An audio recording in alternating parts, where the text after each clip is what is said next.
Cari Guido e Margherita, mi chiedete perché il 25 aprile si festeggia e cosa si festeggia. Mio nonno diceva: si festeggia la libertà.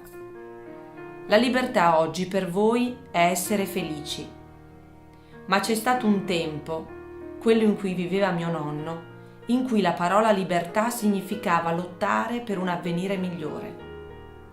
Sono stati anni difficili, gli anni della Resistenza, e lui, partigiano, con tanti altri, ha combattuto affinché quella storia ingiusta cambiasse e rendesse tutti liberi, uguali, fratelli.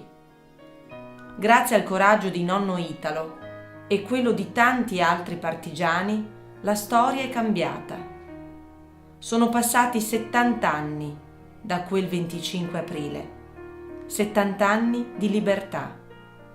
Non sprecate mai questa preziosa eredità che lui vi ha lasciato.